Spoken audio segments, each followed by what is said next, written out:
आखिर किसी कहानी में ऐसा क्या होता है कि वो इतनी डरावनी बन जाती है, मतलब वायरल हो जाती है। आज हम एक ऐसी ही हिंदी हॉरर स्टोरी की परतें खोलकर देखेंगे। समझेंगे कि कैसे एक बिल्कुल नॉर्मल सी शाम रोंगटे खड़े कर देने वाले खौफ में बदल जाती है।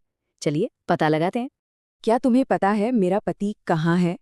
सुनने में तो कितना सीधा साधा सवाल लगता है ना? पर जरा सोचिए, जब यही सवाल एक खास तरीके से एक खास माहौल में पूछा जाता है तो यही डर और रहस्य का दरवाजा बन जाता है। देखिए, ज्यादातर बेहतरीन डरावनी कहानियों की शुरुआत ना एकदम जानी पहचानी नॉर्मल दुनिया से होती है। ऐसा इसलिए ताकि हम कहानी के किरदार से खुद को जोड़ सके, इससे पहले कि सब कुछ भयानक होना शुरू हो। तो कहानी है 15 साल के एक लड़के रोनित की, जो उत्तर प्रदेश का रहने वाला है। सिचुएशन भी एकदम आम है। ट्यूशन क्लास खत्म हुई है और वो घर जाने के लिए बस स्टॉप पर इंतजार कर रहा है। कुछ भी अजीब नहीं, और यही सादगी आने वाले खौफ के लिए एक मजबूत स्टेज तैयार करती है। और फिर इसी नॉर्मल सी शाम में कहानी एक ऐसा मोड़ लेती है जिसकी किसी ने उम्मीद नहीं की थी। बस एक छोटी सी घटना जो डर का एक ऐसा सिलसिला शुरू कर देती है जिसकी कल्पना भी नहीं की जा सकती। होता यह है कि रोनित एक बूढ़ी औरत को रोते हुए देखता है। अब एक अच्छा लड़का होने के नाते वो इंसानियत दिखाता है और उन्हें अपनी पानी की बोतल दे देता है। एक बहुत ही नेचुरल और दया वाला काम। पर उसे क्या पता था कि उसकी ये छोटी सी मदद उसकी जिंदगी का सबसे बड़ा खौफ बनने वाली थी। और बस यहीं पर सब कुछ पलट जाता है। 1 मिनट पहले जो औरत बेचारी और लाचार दिख रही थी, अगले ही पल एक धमकी देने वाली खतरनाक शख्सियत बन जाती है। मदद के लिए बढ़ाया गया हाथ अब एक खौफनाक धमकी का सामना कर रहा था। अब कहानी उस पॉइंट पे पहुंचती है जहां रोनित का हल्का सा शक पक्के यकीन और फिर खौफ में बदल जाता है। ये वो पल है जब उसे एहसास होता है कि उसके सामने कोई मामूली इंसान नहीं बल्कि कुछ और ही है। जरा सोचिए, वो औरत अपनी जगह से उठती है और रोनित की तरफ आने लगती है। और तभी रोनित की नजर एक ऐसी चीज पर पड़ती है जो हो ही नहीं सकती। मतलब फिजिक्स के सारे नियम फेल। और वो नामुमकिन नजारा क्या था? उस औरत के पैर। और उनमें दो ऐसी बातें थी जो किसी के भी होश उड़ा दे। पहली, उसके पैर अजीब तरह से टूटे हुए थे, मुड़े हुए। और दूसरी, जो सबसे ज्यादा डरावनी थी, वो पैर जमीन पर थे ही नहीं, हवा में तैर रहे थे। बस खेल खत्म। अब कोई शक नहीं बचा था कि वो औरत इंसान नहीं है। अब ऐसी सिचुएशन में कोई भी क्या करेगा? जाहिर है रोनित की हालत खराब हो गई। वो बुरी तरह डर गया, हाथ से पानी की बोतल गिरी और वो बस भागा, जितनी तेजी से भाग सकता था।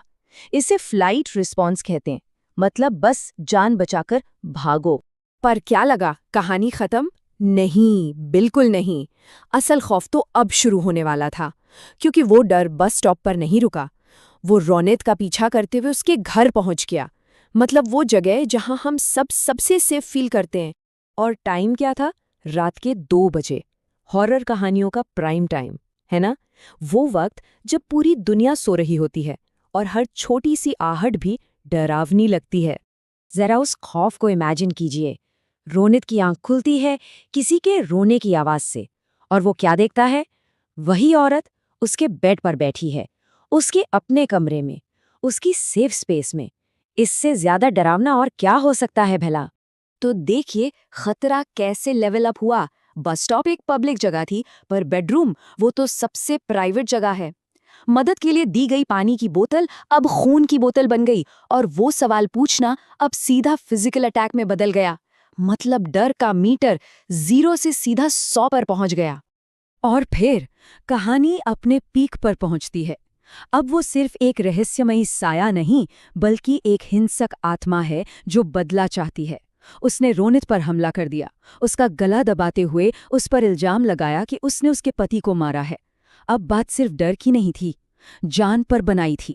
हमले के बाद कहानी अपने आखिरी पड़ाव में दाखिल होती है, और ये हिस्सा कहानी को और भी गहरा बनाता है, क्योंकि अब बात सिर्फ उस रात की नहीं है, बल्कि उसके बाद जो हुआ और जो सवाल पीछे रह गए उनकी है।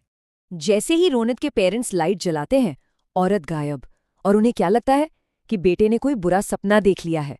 ये हॉरर कहानियों का एक क्लासिक फॉर्मूला है ना? विक्टिम अकेला रह जाता है, उसकी बात पर कोई भरोसा ही नहीं करता। लेकिन वो खौफ उस रात वहीं खत्म नहीं हुआ। उसका असर रौनक पर बहुत गहरा पड़ा। वो महीनों तक डरा सहमा रहा। उसने ट्यूशन जाना छोड़ दिया और उस बस स्टॉप वाले रास्ते पर तो वो दोबारा कभी गया ही नहीं। यही दिखाता है कि असली डर जिस्म पर नहीं, दिमाग पर असर करता है। कहानी का पूरा सार इसी एक लाइन में है, और शायद यही चीज इस कहानी को सबसे ज्यादा डरावना बनाती है। कोई जवाब नहीं, कोई वजह नहीं, बस एक अनसुलझा रहस्य जो शायद रोनित को जिंदगी भर परेशान करेगा, क्योंकि सबसे बड़ा डर तो अनजानी चीजों का ही होता है ना। तो अब सवाल वहीं का वहीं है, कौन थी वो औरत? क्या वो सच में कोई भूत थी जो बदला चाहती थी, या ये सब रौनित के डरे हुए दिमाग का कोई खेल था? इस कहानी की असली खूबी यही है कि ये कोई सीधा जवाब नहीं देती, ये सवाल हमारे लिए छोड़ देती है। सोचने वाली बात है, आखिर कौन थी वो औरत?